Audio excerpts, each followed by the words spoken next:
सामने वाली पार्टी हमें कहती है कि हमारे नाम से इनवाइस जनरेट कर दीजिए, और फिर उसी कंपनी के अकाउंट्स डिपार्टमेंट में जब वो पेमेंट के अगेंस्ट वो इनवाइस उनको GSTR 2A पोर्टल में शो नहीं होती है, तो वो आपको कॉल करके कहते हैं कि जो आपने इनवाइस बनाया था वो उनके GSTR 2B पोर्टल पे शो नहीं हो रहा है।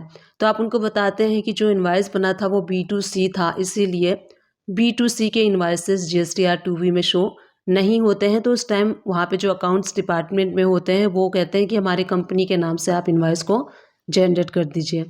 तो ये केसेस को कैसे आपको करना है मैं सबसे पहले शो करती हूँ।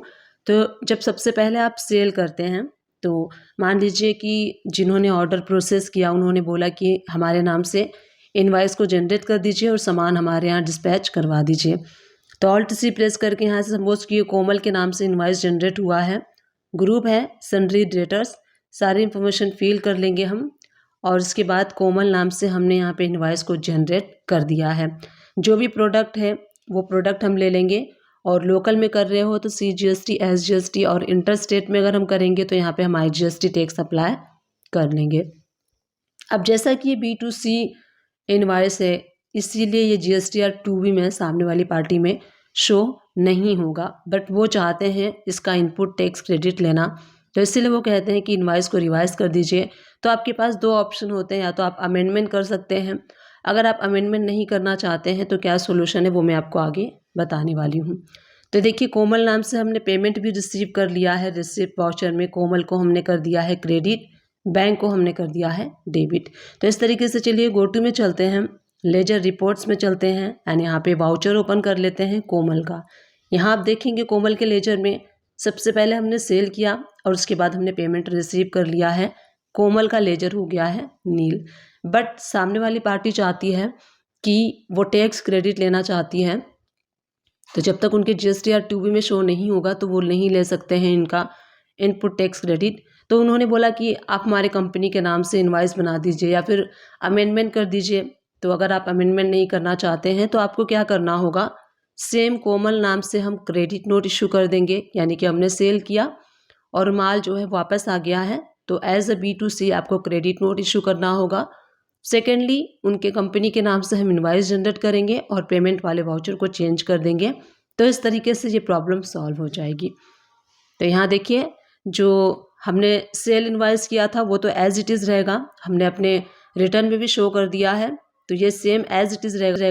अब हम सेल इनवाइस को ही डुप्लीकेट कर लेंगे और चेंज वाउचर पे जाके यहाँ से क्रेडिट नोट का वाउचर सेलेक्ट कर लेंगे और एज इट इज़ आपको यहाँ पे इसको सेव कर लेना है। तो यहाँ पे आपका कोमल नाम से हमने जो क्रेडिट नोट है वो जनरेट कर दिया है। तो देखिए, कोमल नाम से हमने सेल किया और कोमल नाम से हमने क्रेडिट नोट इशू कर दिया है, ये नील हो जाएगा। अब पेमेंट को हम चेंज कर देंगे, तो पेमेंट हम चेंज करेंगे यहीं से हम ऑल्ट सी प्रेस करके जिस भी पार्टी का लेजर आपको क्रिएट करना है, जो भी पार्टी आपको प्रोवाइड करेगी उसका आप ले सकते हैं। मैं यहाँ पे सुमन एजुकेशन हब ले लेती हूँ। तो देखिए, पेमेंट यहाँ से रिमूव हो गया है, कोमल का लेजर यहाँ पे नील हो चुका है।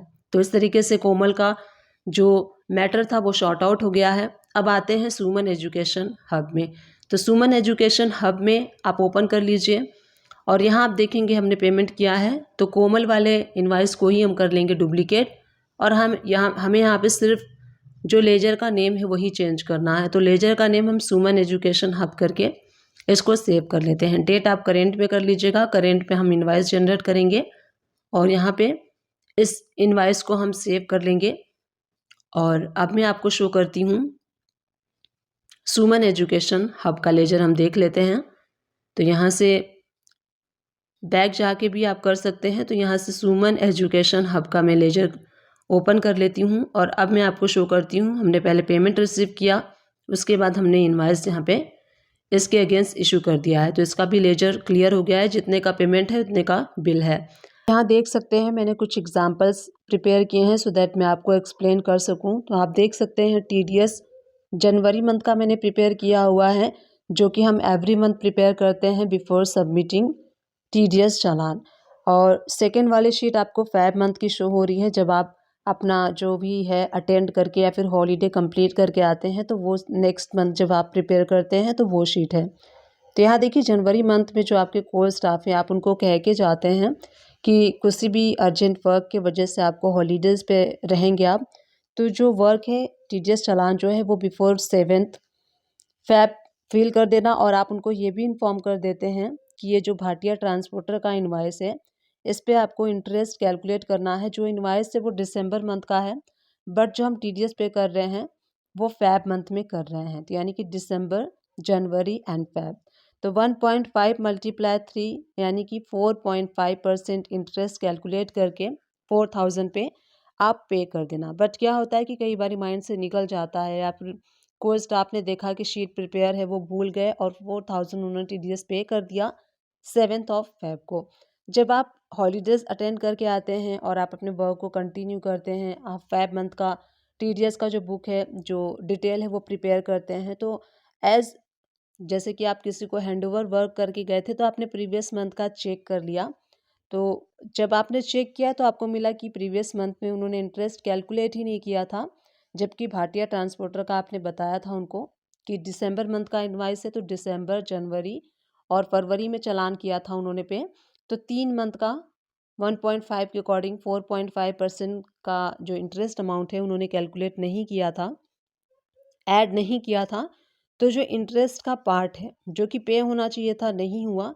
तो अब क्या करोगे आप, फ़ैब मंथ की जब आप टीडीएस की चालान करोगे तो मार्च मंथ में हम इसका पेमेंट करेंगे। तो यहाँ पे जब फ़ैब मंथ का आप शीट प्रिपेयर करते हैं तो आपको क्या करना है, फ़ैब मंथ में मान लीजिए भाटिया ट्रांसपोर्टर से हमने अगेन एक इनवॉइस लिया है, तो मैं आपको शो करती हूँ। यहाँ पे देखिए भाटिया ट्रांसपोर्टर का लेजर में ओपन करके आपको शो करती हूँ। तो यहाँ देखिए 2 प्रीवियस है 2000 का और एक जो है, एक एंट्री हम कर लेते हैं। तो मैं यहाँ पे एंट्री पास कर लेती हूँ और एंट्री पास करने के बाद 2000 जो चालान है वो 4000 का हम यहाँ पे पहले पेमेंट कर देंगे। तो पेमेंट की एंट्री इस तरीके से आपको टीडीएस का शो करना है, जो प्रीवियस मंथ का हमने टीडीएस पे कर दिया था। इस तरीके से आप नरेशन में मार्क कर सकते हैं कि 2 मंथ का आप टीडीएस जो है वो पे कर रहे हैं। और यहाँ पे जो लेजर है वो नील हो चुका है। जब आप वापस आते हैं और कंटिन्यू वर्क करते हैं और वहाँ पे आपको अगेन 1 इनवॉइस रिसीव होता है, तो भाटिया ट्रांसपोर्टर का मैं आपको शो करती हूँ। इसका जो पेमेंट है वो डुप्लीकेट एंट्री करके मैं आपको शो करती हूँ, सो दैट जल्दी हो जाएगा। तो एक और एंट्री हम कर लेते हैं, एक और इनवॉइस हम रिसीव कर लेते हैं। तो सपोज़ कीजिए फ़ैब मंथ में हमने एक इनवॉइस रिसीव किया और इसी का हम जो टीडीएस है वो कॉन्ट्रैक्टर वो भी बुक कर लेते हैं। तो यहाँ पे हमने, आप देख सकते हैं ऑलरेडी बुक किया है, तो 2000 का हमने यहाँ पे, अब हमारा पेबल जो है वो 2000 का आ रहा है। अब उसके बाद जब हम पे करना है तो अब हम क्या करेंगे, जो प्रीवियस मंथ में इंटरेस्ट का पार्ट पे नहीं हुआ था 180 रुपीज़, तो वो हम 180 रुपीज़ पे कर देंगे। तो सबसे पहले मैं आपको शो करती हूँ कि आप जो टीडीएस का पेमेंट करेंगे वो कैसे करेंगे। तो यहाँ पे पेमेंट की एंट्री, आपको जो वाउचर है उसको सेलेक्ट कर लीजिए और उसके बाद यहाँ पे टीडीएस कॉन्ट्रैक्टर जो है वो डेबिट हो जाएगा 2000 से, और यहाँ पे जो इंटरेस्ट का पार्ट था वो हम अलग से यहाँ पे शो करेंगे। तो अगेन आपको बाय करना है और टीडीएस, इंटरेस्ट ऑन टीडीएस, इस तरीके से आपको न्यू लेजर क्रिएट कर लेना है। अगर आपके पास ऑलरेडी क्रिएट है तो मत क्रिएट कीजिएगा। लेजर कैसे क्रिएट करना है आप स्क्रीन पे देख सकते हैं। इंटरेस्ट ऑन टीडीएस मेरे पास ऑलरेडी लेजर क्रिएटेड है, तो मैं आपको शो करती हूँ कि कैसे आप इस लेजर को क्रिएट करेंगे। जो ग्रुप है इनडायरेक्ट एक्सपेंसेस रखना है आपको, और जीएसटी इसके ऊपर नॉट एप्लीकेबल रखते हुए जो भी आप इंटरेस्ट पे करते हैं टीडीएस पे वो आपके कंपनी के लिए इनडायरेक्टली एक्सपेंसेस होता है, इसलिए हम ग्रुप वो सेलेक्ट करेंगे। और जो इंटरेस्ट अमाउंट था 180 रुपीज़ था, तो 180 रुपीज़ डेबिट हो जाएगा। और हम अपने बैंक से करेंगे तो देखिए बैंक से जो अमाउंट है वो टोटल जाएगी 2180 रुपीज़। नरेशन में आप मार्क कर सकते हैं कि इस मंथ का टीडीएस है, और इंटरेस्ट का पार्ट भी आप मेंशन कर सकते हैं कि प्रीवियस मंथ का है। तो नरेशन में आप डिटेल में मार्क कर सकते हैं। जब भी आप इस एंट्री को ओपन करेंगे तो रिकॉल हो जाएगा कि ये जो इंटरेस्ट ऑन टीडीएस है वो किस तरीके से कैलकुलेट किया गया है, और इस एंट्री को आपको सेव कर लेना। आप यहाँ देख सकते हैं टीडीएस ऑन कॉन्ट्रैक्टर का जो लेजर है वो आपको नील शो होगा, और यहाँ पे इस तरीके से हमने जो प्रीवियस इंटरेस्ट पे करना था नहीं हुआ, तो इस मंथ आप कर सकते हैं और अपने वर्क को मैनेज कर सकते हैं, और इस तरीके से प्रॉपरली आप अपने टीडीएस के वर्क को कंटिन्यू कर सकते हैं। टैली प्राइम को ओपन कर लीजिए। सारी प्रोसीजर हम स्टेप बाय स्टेप देखने वाले हैं। तो कुछ हमारे बायर्स होते हैं, जो डेटर्स होते हैं, वो काफ़ी फॉलोअप करने के बाद भी अगर आपको पेमेंट नहीं देते हैं तो उसको हमें बुक करना होता है। कैसे करना है? सबसे पहले मैंने एक लेजर ओपन कर लिया है सुमन एजुकेशन हब नाम से। आप देख सकते हैं हमने इनको 40,000 का सेल किया है और इन्होंने हमें पेमेंट किया है, तो पेमेंट की एंट्री हम बुक कर लेते हैं। रिसीव कर लेंगे हम सुमन एजुकेशन हब से। इन्होंने 39,000 का पेमेंट किया है, तो बैंक हमारा हो जाएगा डेबिट और पार्टी हो जाएगा क्रेडिट। अब यहाँ आप देख सकते हैं 40,000 हमने सेल किया है और 39,000 हमने पेमेंट रिसीव कर लिया है। जो ये 1,000 है ये रिमेनिंग अमाउंट है। काफ़ी फॉलोअप करने के बाद, काफ़ी कॉल करने के बाद, व्हाट्सएप करने के बाद, ईमेल करने के बाद भी पार्टी रेडी नहीं होती है जब पेमेंट देने के लिए, और आपको भी पता है कि सामने वाली पार्टी पेमेंट नहीं करेगी, तो इसको हमें सेटल करना होता है। जर्नल एंट्री के थ्रू हम इसको सेटल करते हैं। बुक्स को हमें फाइनल करना होता है, इसीलिए इस अमाउंट को हम सेटल करेंगे। सेटल कैसे करना है? इसके लिए हमें एक लेजर क्रिएट करना होगा बैड डेटर्स का। जो भी ये 1,000 रुपीज़ है हम अपने बुक्स में शो करेंगे as a expenses under bad debtors के। तो उसके लिए चलिए लेजर क्रिएट कर लेते हैं और देख लेते हैं कि इसकी एंट्री हमें कैसे करनी है।